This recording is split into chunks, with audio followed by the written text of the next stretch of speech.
Bienvenidos a la cuarta parte de nuestra serie Eternidad. Hoy vamos a estudiar un tema sumamente importante. Les recuerdo que Jesús habló mucho más del infierno de lo que habló del cielo. El motivo de esto es porque no quiere que ninguno se pierda. Por eso he titulado el mensaje El infierno, la ausencia de Dios. Si pudiéramos definir el infierno en un solo concepto, es la ausencia de Dios. ¿Qué significa infierno? ¿De dónde viene la palabra infierno en español? Infierno viene del latín infernum, que significa inferior. Hay otra palabra latina que es inferus, que significa subterráneo. Habla de un lugar inferior, un lugar subterráneo de sufrimiento. Así es que vamos a leer en nuestras Biblias, por favor, Segunda de Tesalonicenses, capítulo 1, versículo 9, y dice así: los cuales sufrirán pena de eterna perdición, excluidos de la presencia del Señor y de la gloria de su poder.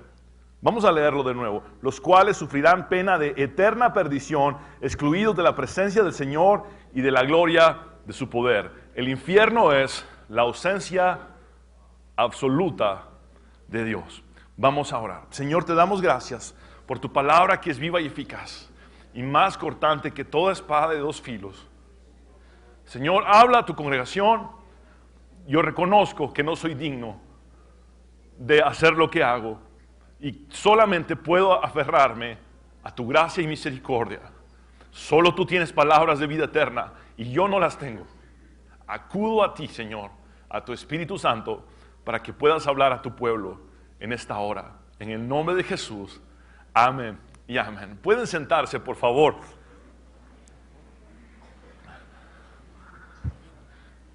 Hemos visto ya varias palabras en las Sagradas Escrituras que son traducidas al español como infierno. Recordemos que el Antiguo Testamento ha sido escrito en hebreo, en su gran mayoría, el Nuevo Testamento en griego, en su gran mayoría, y hay solamente algunas partes de la Biblia que están escritas en arameo. Pero básicamente, Antiguo Testamento es hebreo, Nuevo Testamento es griego. Y así es como nos llega la palabra de Dios a nosotros. Ahora, hemos visto ya estas palabras y he puesto las que son paralelas tanto en el Antiguo Testamento como en el Nuevo Testamento. El Antiguo Testamento nos introduce una palabra que todos conocemos que es Seol, y en hebreo se dice Sheol, que es una palabra completamente sinónima de la palabra griega en el Nuevo Testamento, Hades. Es decir, Seol en hebreo es exactamente lo mismo que Hades en griego. Y quiero que noten cómo David profetiza la resurrección de Jesús en el Salmo 16:10. Dice: porque no dejarás mi alma en el Seol, ni permitirás que tu santo vea corrupción. Esta es una profecía davídica, 1000 años antes de Cristo, acerca de la resurrección de Jesús. Cuando el Espíritu Santo viene sobre todos los que estaban en Pentecostés, Pedro da su primer discurso, Pedro da su primera predicación. 3000 personas vienen a Cristo, y saben ustedes que Pedro menciona este mismo salmo, pero evidentemente lo menciona en griego y no en hebreo, y vean cómo lo menciona en Hechos 2:27. Porque no dejarás mi alma en donde, en el Hades, ni permitirás que tu santo vea corrupción. Muy bien, mientras David escribe, porque no dejarás mi alma en el Seol, Pedro dice, porque no dejarás mi alma en el Hades. Entonces Seol y Hades son palabras sinónimas. Ahora, Jesús explica lo que es el Hades en la historia de Rico y Lázaro. Y les expliqué que la historia del Rico y Lázaro no es una parábola, sino que es realmente una historia, porque ninguna parábola conlleva nombres propios.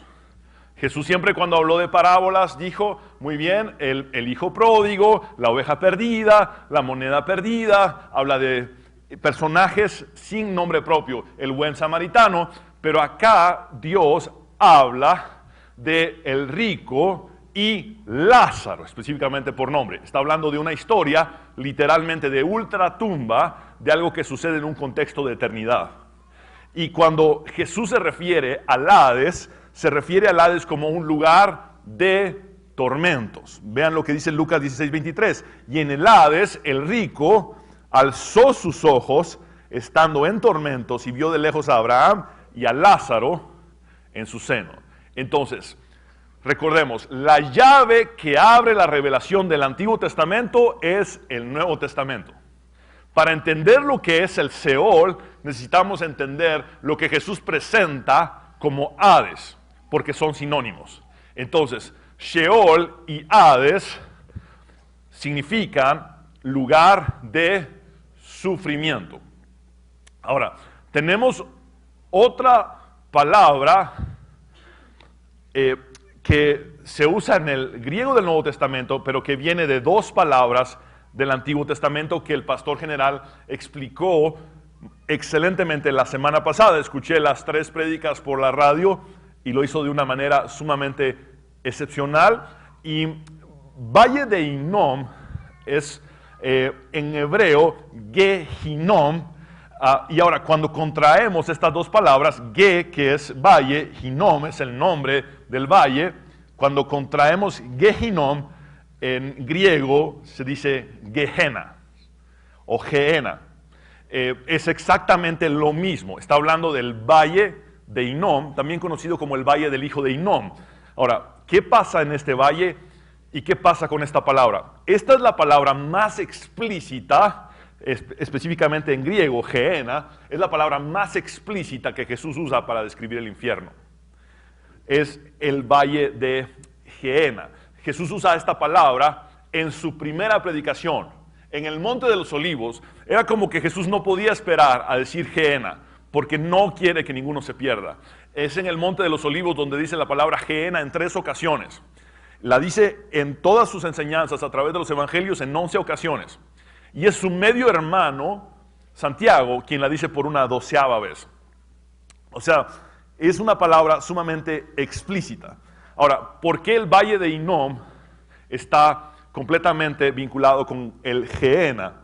Y es porque el Valle de Hinnom era el lugar donde se sacrificaban los niños a un dios pagano llamado Moloch, como el pastor ya les explicó la semana pasada. En 2 de Reyes 23:10 dice, y el rey eliminó el santuario llamado Tofet, que estaba en el valle de Ben Hinnom, para que nadie sacrificara en el fuego a su hijo o hija en honor de Moloch.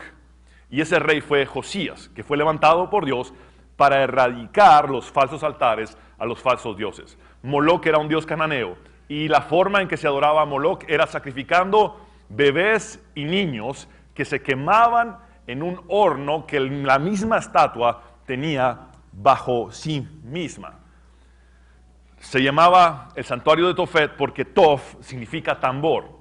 Y las personas que sacrificaban a sus propios hijos, los mismos reyes sacrificaban a sus hijos para Moloch, lo que hacían era tocar los tambores sumamente fuertes para no escuchar los gritos de angustia de los bebés y de los niños. Y se han encontrado huesitos de bebés quemados y de niños quemados de 0 a 4 años. Los arqueólogos los han encontrado. Ahora, ese es el significado que Jesús le da al infierno. Ese es el valle de Hinnom, Ge-Hinnom, que en griego es Gehenna. Ahora, cuando Jesús está predicando del Gehenna, desde el Monte de los Olivos, prácticamente hay una línea vista a lo que era el Gehenna. El Gehenna en el tiempo de Jesús era el equivalente a un basurero como el que nosotros tenemos en la zona 3. Era el vertedero de la ciudad, era el basurero comunal, y de una forma intencional se le mantenía encendido las 24 horas para evitar plagas. Si ustedes ven en el Antiguo Testamento Dios decía cuando tomaban una nueva ciudad que estaba llena de pecado, quemen todo. Y era para evitar las plagas. Ahora, los judíos en este Gehenna, como es considerado hasta la fecha un lugar maldito, en ese tiempo de Jesús, como ya Josías había erradicado lo que era la adoración a Moloc, quemando niños, entonces el Gehenna en ese momento era una llama constante, 24 horas, donde se quemaba la basura, se quemaban los animales muertos y se tiraban a algunos criminales que no tenían a ningún familiar que los sepultara después de que morían. Así es que Gehenna es sumamente explícito. Vean lo que Jesús dice en Marcos 9:43. Si tu mano te hace pecar, córtatela, más te vale entrar en la vida manco que ir con las dos manos al infierno. Y esa palabra infierno es Gehenna, valle de Hinnom en hebreo, donde el fuego nunca se apaga. Ahora, este ejemplo Jesús lo pone en diversas ocasiones y lo pone, si tu mano te es ocasión de caer, córtala. Si tu pie te es ocasión de caer, córtatelo. Dice, si tu ojo te es ocasión de caer, córtatelo. Básicamente es, si cualquiera de tus miembros te es ocasión de caer, córtatelo, porque más te conviene entrar sin uno de tus miembros físicos a la vida, al cielo, que ir al infierno con tu cuerpo entero. Ahora, esto no está fomentando la automutilación. No se debe de interpretar erróneamente este texto, porque la Biblia enseña que de la abundancia del corazón habla la boca. Es decir, los miembros actúan conforme al corazón lo ordena. Y de nada serviría cortarme la lengua si mi corazón sigue pensando, qué persona más pura lata. Me puedo cortar la lengua, pero mi corazón sigue hablando maldiciones en contra de alguien. Entonces, lo que Jesús está diciendo acá es lo grave que el infierno es, que sería preferible perder físicamente nuestros miembros que estar quemados eternamente allí. Pero la verdadera mutilación es la mutilación de un corazón. Dios dice, yo les daré un nuevo corazón. Y Pablo dice, ¿saben qué? Yo también morí con Jesús en la cruz. Con Cristo estoy juntamente crucificado. Esa es la mejor mutilación. Y lo que ahora vivo en la carne, es decir, lo que ahora viven mis miembros, ya no lo vivo yo, sino que lo vivo en la fe del Hijo de Dios. Porque ya no vivo yo, más Cristo vive en mí. En otras palabras, no necesito mutilar mis brazos, ni mis piernas, ni mi lengua, ni mis ojos. Lo que necesito es cambiar mi corazón. Porque lo que ahora vivo en mis miembros físicos, realmente es Cristo viviendo en mis miembros físicos, porque yo ya morí y es Cristo el que vive en mí. Pero Jesús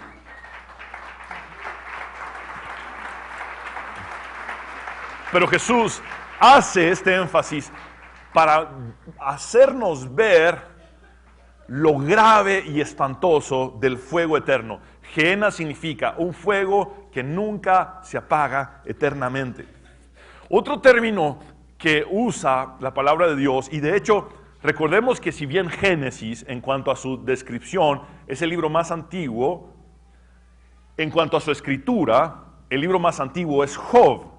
Y desde el libro de Job se usa Abadón, es un término que está traducido así al español. Abadón, en hebreo es textualmente Abadón, significa destrucción.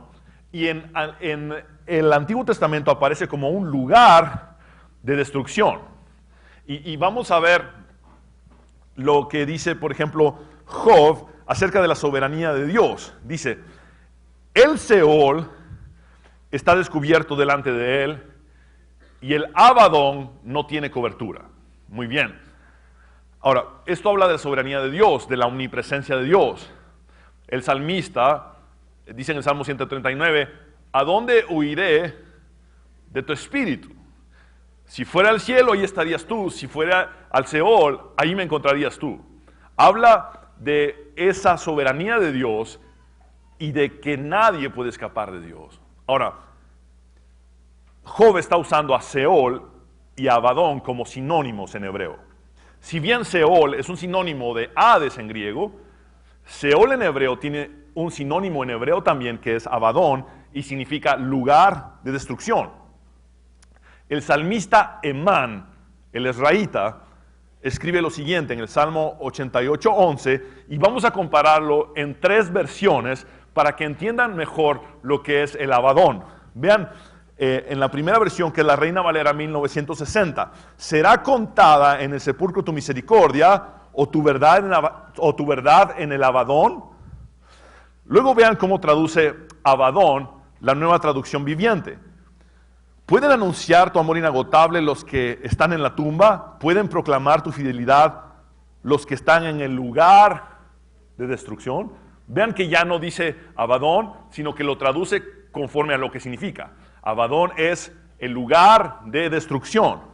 Pero la Nueva Versión Internacional nos amplía todavía más lo que es el Abadón y dice: ¿acaso en el sepulcro se habla de tu amor y de tu fidelidad en el abismo destructor?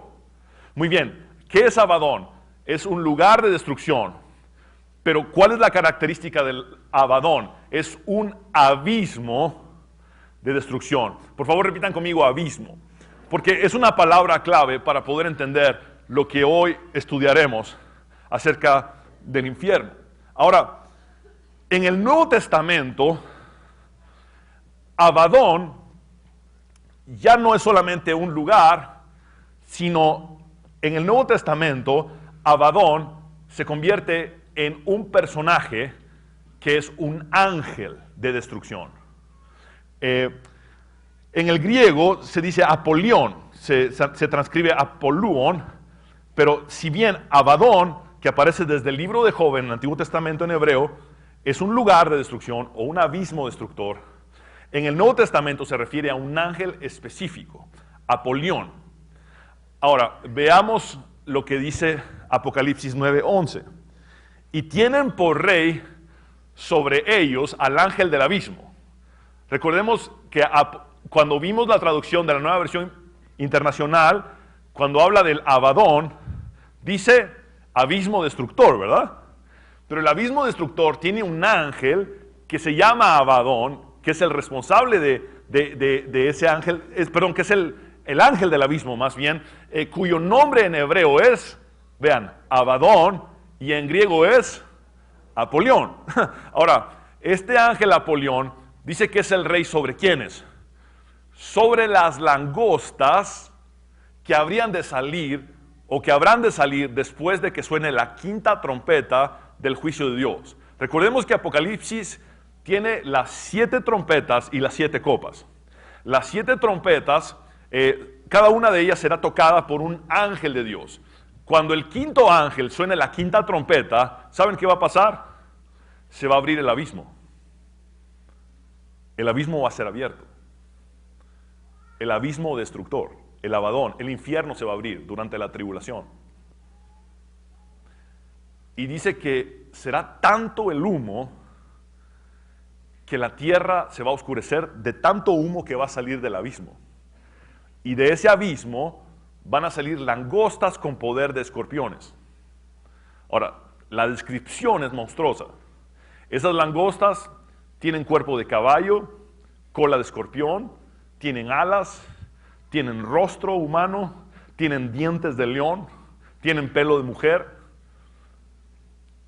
Son langostas que van a torturar a la humanidad por 5 meses y van a tener la inteligencia de no matar, sino solamente herir, herir, herir y torturar. ¿Y saben quién las va a dirigir? El ángel del abismo, destructor, cuyo nombre significa ángel destructor. En hebreo se llama Abadón y en griego se llama Apolión. Quiere decir que hay cosas encerradas en el abismo que Dios no permite que suban a la tierra, pero que están reservadas para el día del juicio. Quiere decir que el infierno contiene todo aquello que un día saldrá a luz para la gran tribulación. Ahora, esto es importante porque nos lleva a un último término que aparece solamente en el Nuevo Testamento. y es el apóstol Pedro quien lo menciona. La palabra griega tártaro. La palabra griega tártaro, en griego tartaró, significa lugar de encarcelamiento, pero habla de ese abismo destructor, que es el Abadón, donde está Apolión y de donde saldrán las langostas del Apocalipsis. Es decir, el infierno es un lugar sumamente espantoso. Vean lo que dice 2 de Pedro 2:4. Porque si Dios no perdonó a los ángeles que pecaron, sino que arrojándolos al infierno. Por favor, repitan conmigo, arrojándolos al infierno. Muy bien, para tú decir tártaro, esa palabra griega tártaro, necesitas decir 3 palabras en español. Arrojándolos al infierno, eso es tártaro. Porque tártaro es el concepto de un abismo, de un lugar donde se tira, se arroja, es un abismo. Ahora, vean lo que dice. Porque si Dios no perdonó a los ángeles que pecaron, sino que arrojándolos al infierno, al tártaro, los entregó a prisiones de oscuridad para ser reservados al juicio. Es decir, reservados al juicio. Quiere decir que hay demonios encerrados en el infierno que no tienen acceso a la tierra, pero que en el día del juicio van a salir de allí. Es lo que dice Apocalipsis. Ahora, Judas, también medio hermano de Jesús, escribe en el versículo 6 del capítulo 1, y a los ángeles que no guardaron su dignidad, sino que abandonaron su propia morada, los ha guardado bajo oscuridad en prisiones eternas para el juicio del gran día. Estos ángeles también serán juzgados. Pero vemos que cuando suene la quinta trompeta, un ángel que está encerrado en el abismo, que es el responsable del abismo, va a salir en el día del juicio. Entonces esto nos da un concepto más allá todavía de lo que hemos estudiado del infierno. El infierno es una prisión. El infierno es una prisión. En otras palabras, pastor, usted me está diciendo que hay demonios sueltos en la tierra y hay demonios prisioneros en el infierno. Absolutamente sí, es lo que te estoy diciendo. Si este mundo está tan mal, te recuerdo que los peores demonios no están en este mundo, sino que están encerrados en el abismo destructor. Están encerrados en el tártaro. Ahora, ¿qué significa esto? Cuando tú ves a alguien que es condenado a prisión, uno de sus principales miedos es quiénes van a ser sus compañeros de cárcel. ¿Qué me van a hacer cuando entre a la cárcel? ¿Estaré con otros asesinos? ¿Estaré con otros secuestradores? ¿Estaré con otros extorsionadores? ¿Con quiénes voy a estar en la cárcel? Esa es la preocupación de alguien que es sentenciado a la cárcel. Ahora, el infierno no fue hecho por Dios para los seres humanos, porque no quiere que ninguno se pierda. Él mismo dijo que había sido un lugar hecho para Satanás y sus demonios. Y los teólogos piensan que cuando Jesús dice que vio a caer a Satanás como un rayo, allí fue donde se formó el infierno. Ahora, estás hablando de una prisión para demonios, donde todos aquellos que rechazan a Jesús tienen que ir. Por eso Isaías nos dice que el Seol tuvo que ser ampliado en su interior. Es decir, tuvieron que hacerle una ampliación a la cárcel, porque ya no era solo para demonios, sino también para seres humanos que rechazaron a Dios. Ese es el infierno. La gente que está en el infierno está con los demonios que no tienen acceso a la tierra. Están con los peores demonios, con los más malvados, con los que Dios tuvo que encerrar. Y esos demonios están allí, torturándoles. Ahora, esto nos lleva a ver que hay una prisión del abismo. Vean cómo se traduce en la Nueva Versión Internacional el texto de 2 de Pedro 2:4. Dios no perdonó a los ángeles cuando pecaron, sino que los arrojó al abismo. Tártaro aquí ya se traduce como arrojar al abismo, metiéndolos en tenebrosas cavernas y reservándolos para el juicio.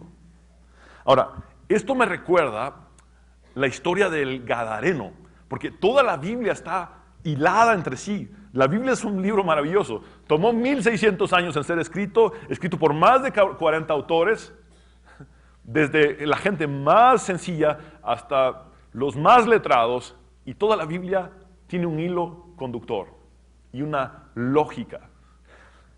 En la historia del Gadareno, del endemoniado Gadareno, vemos que Jesús le pregunta al demonio, ¿cómo te llamas? Y el demonio le responde, legión. Ahora, una legión era una unidad militar de 6,000 soldados. Es decir, un hombre poseído por miles de demonios. Ahora, el texto nos dice que los demonios le rogaron a Jesús que no los enviase ¿a dónde? Al abismo. ¿Y qué es Tártaro? Abismo, prisión. Abismo, prisión. Sabían que compañeros de ellos que habían cometido atrocidades sobre la tierra habían sido encerrados por Dios en la prisión llamada Tártaro, abismo, arrojados al abismo. Ahora, veamos el texto, Lucas 8:30, 31. Y le preguntó Jesús diciendo, ¿cómo te llamas? Y le dijo legión, porque muchos demonios habían entrado en él. Y le rogaban que no los mandase ir al abismo. Y le dijeron, mándanos a este hato de 2,000 cerdos, o aproximadamente 2,000 cerdos. Entonces, eran miles de demonios. ¿Por qué? Porque fueron capaces de poseer a 2,000 cerdos. Y luego, estos cerdos se despeñaron en el mar y murieron ahogados. Pero ¿cuál era el mayor miedo de los demonios? Ir al abismo. Aún los demonios tienen miedo del infierno. Aún los demonios tienen miedo del infierno. Del Tártaro. No es así como que es su territorio y ellos van a hacer ahí lo que quieran. El infierno es sufrimiento incluso para demonios. El infierno es sufrimiento para seres humanos que han ido allí. Y es eterno.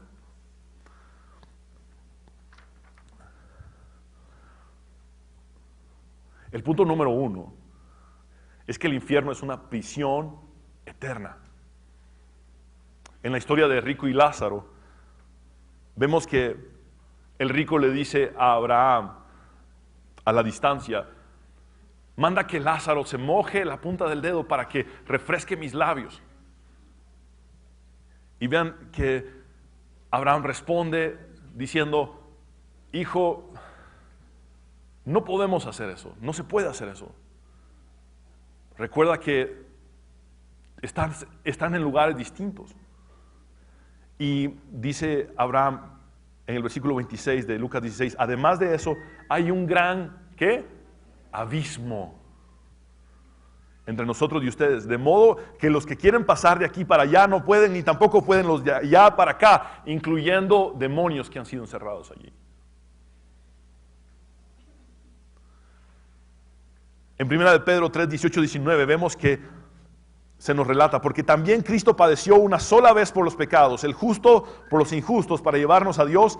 En el cuerpo sufrió la muerte, pero en el espíritu fue vivificado. En el espíritu también fue y predicó a los espíritus encarcelados. Entre su muerte y su resurrección, Jesús en el espíritu desciende al mismo infierno y arrebata las llaves de la muerte y del Hades. Ahora, muchos se confunden con ese término predicó, con la traducción del término predicó. Es una palabra griega que es keruso y simplemente significa proclamar. Proclamar, publicar, divulgar. No fue a predicar para que se conviertan o se arrepientan. Ya no tienen salvación los que están en el infierno. Los demonios que están encerrados en el infierno serán echados al lago de fuego en Apocalipsis. Fue nada más a divulgar, a proclamar a esos peores demonios que están encerrados, que no tienen acceso a la tierra, que ya los había vencido. y enseñarles. Aquí están las llaves, ya las tengo. Por eso la versión de Dios habla hoy lo traduce de esta manera. Y de esta manera fue a proclamar su victoria a los espíritus que estaban presos. Así es que el infierno es una cárcel eterna. El punto número 2, el infierno es una prisión de oscuridad. Veamos nuevamente 2 de Pedro 2:4, dice, porque si Dios no perdonó a los ángeles que pecaron, sino que arrojándolos al infierno, Tártaro, los entregó a prisiones de oscuridad. Muy bien, entonces, ¿qué es ese abismo llamado Tártaro? Es un lugar de oscuridad. Ahora, Jesús describe en 3 ocasiones al infierno como las tinieblas de afuera. Por favor, repitan conmigo, las tinieblas de afuera. Por favor, noten que no son cualquier tipo de tinieblas, sino que son tinieblas externas, son tinieblas de afuera. Y en 3 ocasiones Jesús habla de esas tinieblas de afuera. Ahora, en una ocasión Jesús sanó al siervo de un centurión romano. ¿Se acuerdan que llegó un centurión romano y le dice a Jesús, tengo a mi siervo enfermo en casa? Jesús le dice, voy a ir a orar por tu siervo a tu casa. El centurión responde, no soy digno de que entres en mi casa, pero yo soy un hombre que está bajo autoridad y sé que tú tienes autoridad. Y solo di la palabra y mi siervo sanará. Y Jesús dice, muy bien, les digo que ciertamente en Israel no he visto ninguna fe como la de este hombre. En otras palabras, ningún judío cree como este gentil romano. Y Jesús dice, habrán muchos gentiles que creerán en mí, pero habrán muchos hijos del reino, es decir, del reino de Israel como tal, hijos físicos de Abraham, que no creerán en mí y que serán echados en las tinieblas de afuera. Veamos el texto, por favor. Dice Marcos 8:12, más los hijos del reino. Y estos hijos del reino, por favor, noten, son todos los hebreos que tienen la sangre de Abraham, que no creen en Jesús. Serán echados a las tinieblas de afuera. Allí será el lloro y el crujir de dientes. Y esto es algo que tienen que siempre vincular. Cada vez que Jesús habla de las tinieblas de afuera, añade lloro y crujir de dientes. Siempre. Tinieblas de afuera, lloro y crujir de dientes. Cuando habla, por ejemplo, del Gehenna, dice, donde el gusano de ellos no muere. Y la semana pasada el pastor les explicó que ese gusano es un gusano físico. Es un gusano que físicamente carcome a la gente en el infierno. Ahora, cada vez que Jesús habla de las tinieblas de afuera, añade, donde será el lloro y el crujir de dientes. Ahora, quiero que noten que más de la mitad de las parábolas de Jesús hablan del infierno y del juicio de Dios. Cuando alguien diga, pastor, ¿no está de moda hablar del infierno? Bueno, entonces las parábolas de Jesús ya pasaron de moda. Si esa es la postura, porque más de la mitad de las parábolas hablan del infierno y del juicio de Dios. Y cielo y tierra pasará, más su palabra no pasará. Entonces, tenemos que hablar del infierno. Tenemos que predicar del infierno. Porque ese es el mensaje principal de Jesús, que ninguno vaya al infierno. Y por eso dio su vida en la cruz, para salvarlos, para que no vayan o no vayamos al infierno. Ahora, en la parábola de la fiesta de bodas, Jesús vuelve a usar el término tinieblas de afuera. Mateo 22:13 dice, entonces el rey dijo a los que servían, atadle de pies y manos y echadle en las tinieblas de afuera. Y nuevamente vincula, allí será el lloro y el crujir de dientes.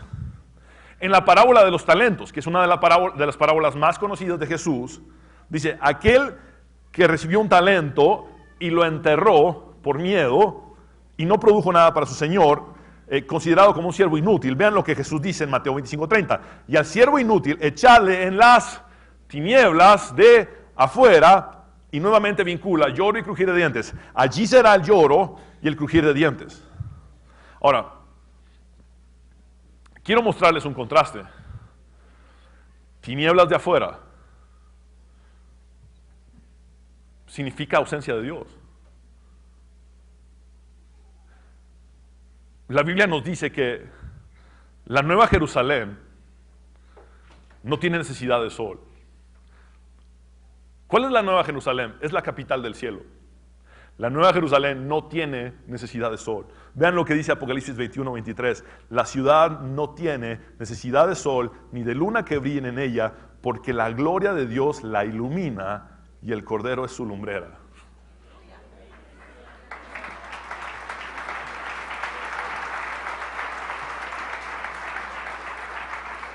Hay algo que a las personas les cuesta entender del Génesis, y es como Dios crea la luz antes de crear al sol. Lo primero que Dios hace es, sea la luz.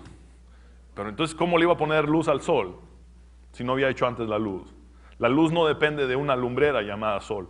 De hecho, es una de las estrellitas del universo.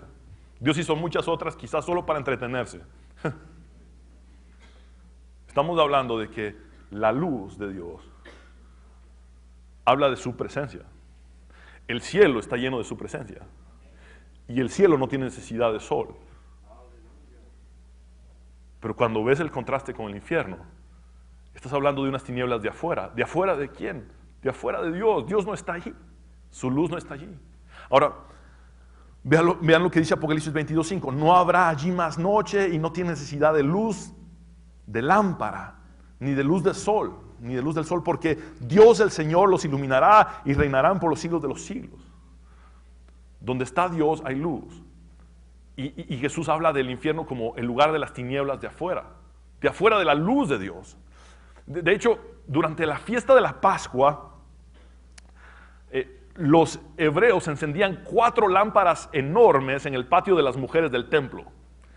Y todos ellos hacían una especie de vigilia de danza y cantos con antorchas. Aparte de esas 4 lámparas gigantes, encendían antorchas y los levitas tocaban toda la noche y danzaban con júbilo toda la noche en la fiesta de los tabernáculos. Y en esa fiesta, con esa gran iluminación de 4 lámparas gigantes, es donde Jesús se levanta y dice: yo soy la luz del mundo. Yo soy la luz del mundo. El que en mí cree no estará en tinieblas. Pero necesita tenerme a mí para no estar en tinieblas. Y hace esa ilustración en esa fiesta porque la noche era completamente penumbral en aquella época. Y esas 4 lámparas gigantes se encendían solamente durante una fiesta como esa. Ahora, a donde quiero llevarles es a esto. Si Él está, hay luz. Y no hay ni siquiera necesidad de sol. Pero si Él no está, es penumbra y oscuridad total. Por eso dice, son las tinieblas de afuera. Entonces, ¿qué quiere decir esto? Tinieblas de afuera es separación completa de Dios. El infierno es la ausencia de Dios. El lugar más alejado de la luz. El lugar más alejado de Dios. Pastor, Dios es omnipresente y Dios está en todo lugar. Sí, pero también escoge dónde no está.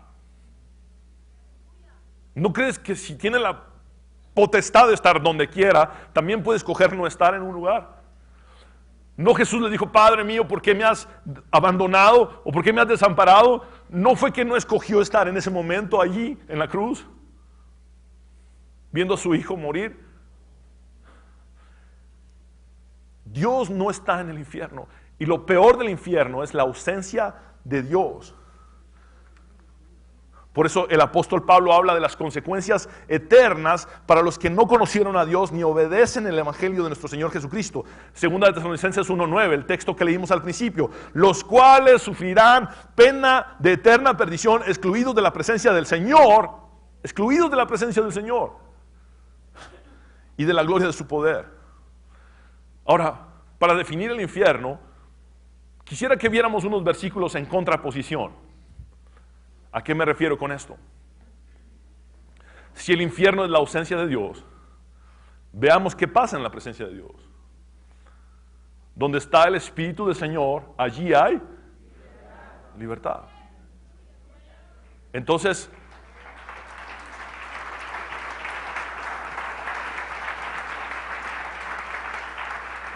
si vamos a ver qué pasa en la ausencia de Dios, ¿qué pasa donde no está el Espíritu de Dios? ¿Qué hay donde no está el Espíritu de Dios? Prisión eterna, tártaro,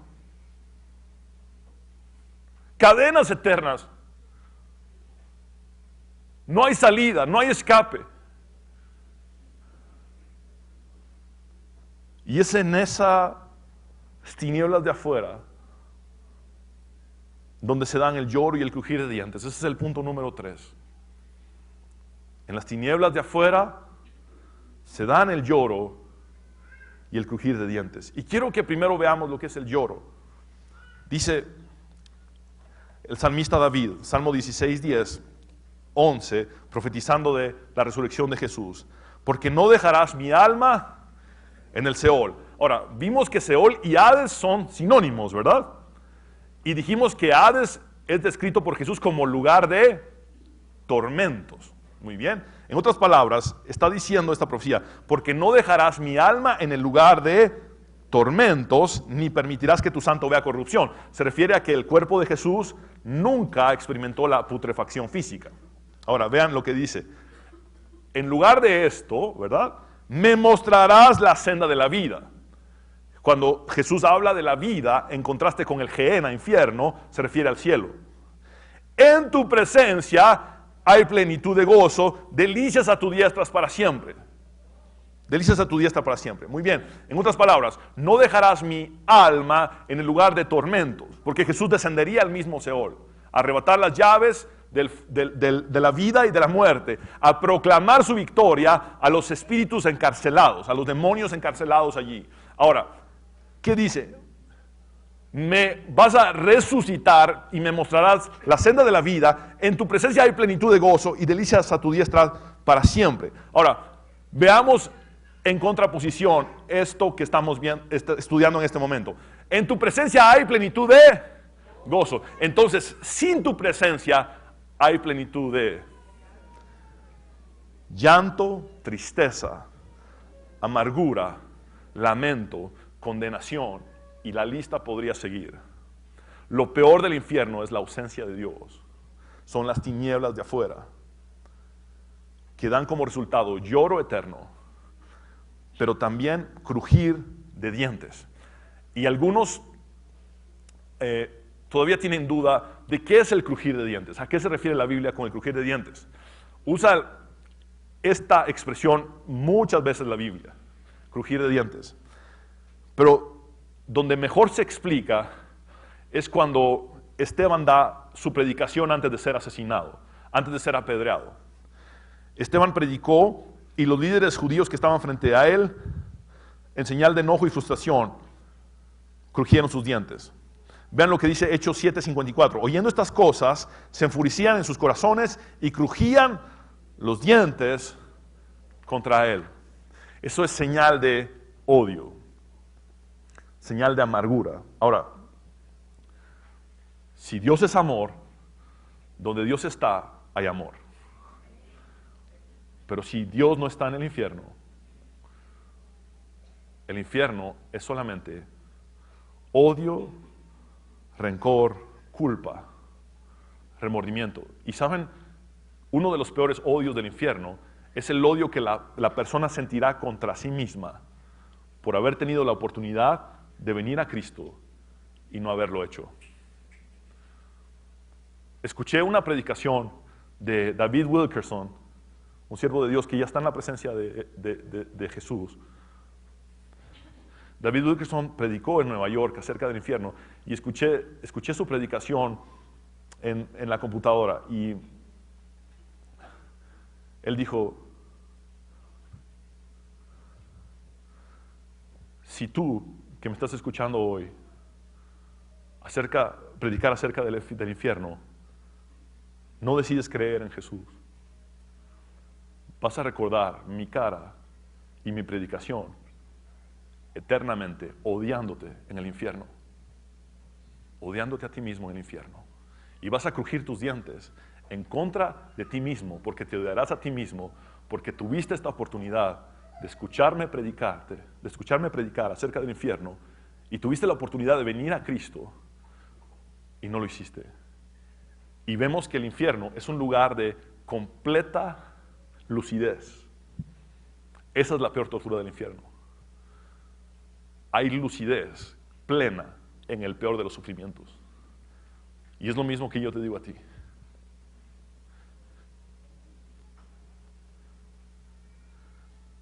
Si no te decides hoy por Cristo,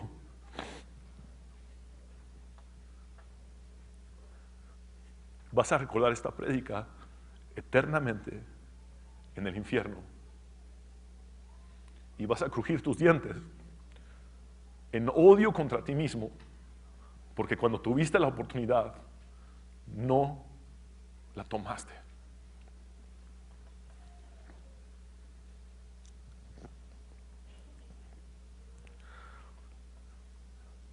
Juan dijo que el mundo está bajo el maligno, y Jesús dijo, en el mundo tendréis aflicción, pero aún en este mundo como está, sabemos que los demonios que están sueltos y el mismo Satanás que está merodeando la tierra, no es lo peor del infierno sobre el mundo. Lo peor del infierno está en prisiones. Los peores demonios están en prisiones, en el Tártaro. Y en este mundo todavía el Padre, como lo dijo Jesús, hace salir el sol sobre buenos y malos y hace llover sobre justos e injustos. Y es en este momento donde Él puede ser hallado, como dijo Isaías, buscadle mientras puede ser hallado, llamadle en tanto está cercano.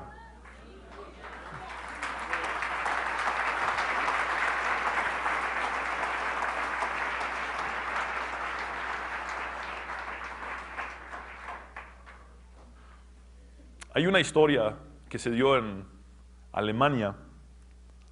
Un profesor retó a sus alumnos con esta pregunta: ¿Dios creó todo lo que existe? Un estudiante contestó valiente: sí, lo hizo, profesor. Dios creó todo. Responde el profesor: ¿Dios creó todo entonces? Sí, señor, respondió el muchacho.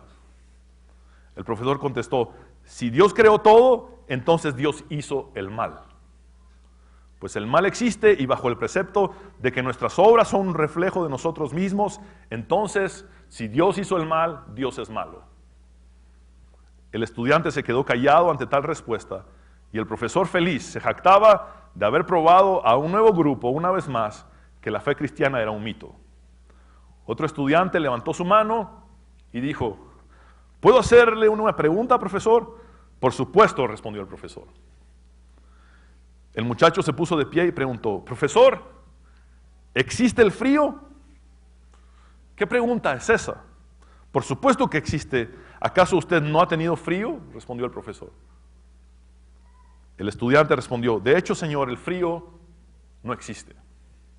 Según las leyes de la física, lo que consideramos frío, en realidad es ausencia de calor.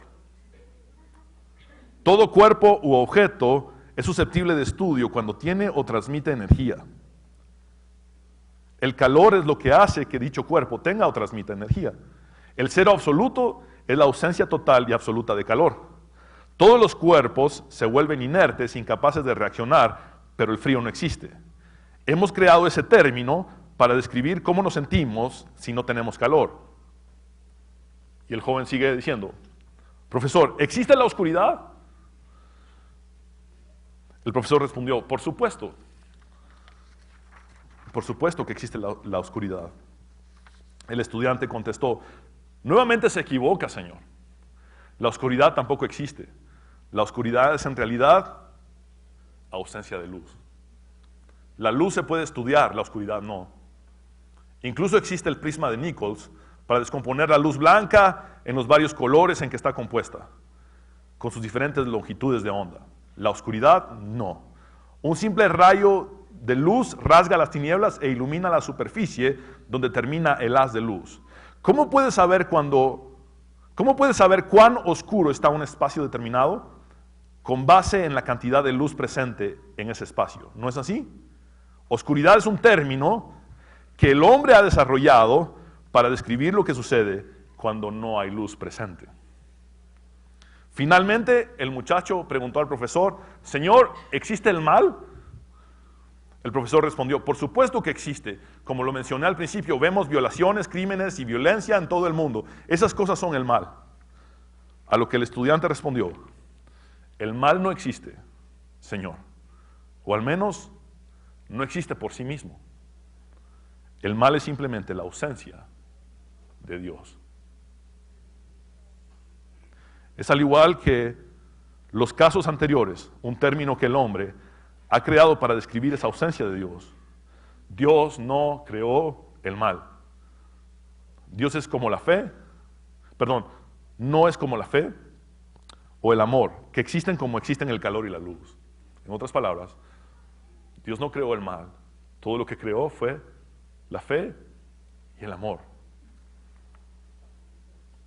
Dice, el mal es el resultado de la humanidad. El mal es el resultado de que la humanidad no tenga a Dios presente en sus corazones. Es como resulta el frío cuando no hay calor o la oscuridad cuando no hay luz. Entonces el profesor, después de asentar con la cabeza, se quedó callado.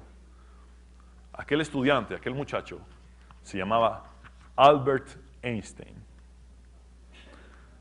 Y quisiera que vean esta misma historia que les leí en un breve video donde la resumieron. Vamos a ver.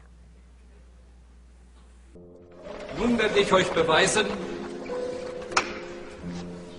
dass Gott, wenn es ihn gibt, böse ist. Hat Gott alles, was existiert, erschaffen? Wenn Gott alles erschaffen hat, dann hat er auch das Böse geschaffen. Das bedeutet, Gott ist böse. Herr Professor, existiert Kälte? Was für eine Frage soll das sein? Natürlich existiert die Kälte. War euch noch nie kalt? Nein, in der Tat, Herr Professor, die Kälte existiert nicht. Nach den Gesetzen der Physik ist das, was wir als kalt empfinden, nur das Fehlen von Wärme. Und existiert Dunkelheit, Herr Professor?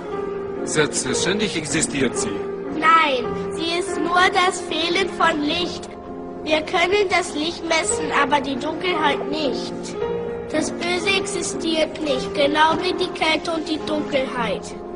Gott hat das Böse nicht geschaffen. Es ist das Ergebnis dessen, was Gottes Hand noch nicht berührt hat.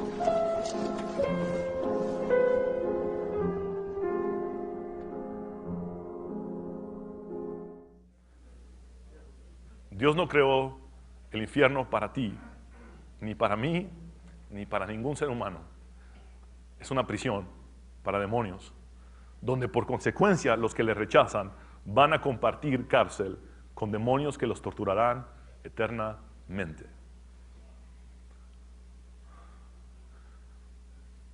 El frío no existe. El frío es la ausencia de calor. La oscuridad no existe.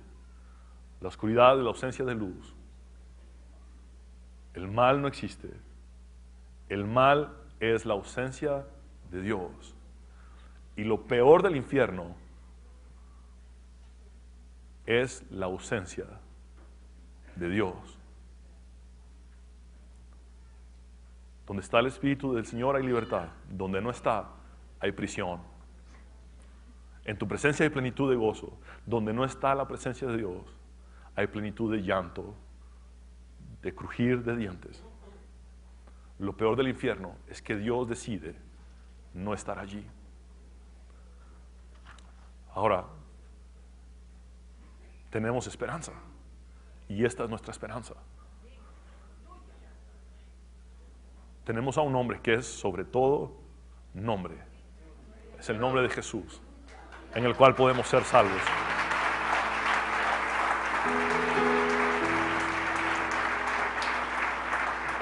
Te invito a que te pongas de pie. Por favor, vamos a orar. Pero antes de orar, vamos a leer dos textos sagrados. Cuando los de la familia de los sumos sacerdotes del templo quisieron callar a Pedro y a Juan, Pedro respondió: y en ningún otro hay salvación, porque no hay otro nombre bajo el cielo dado a los hombres en que podamos ser salvos.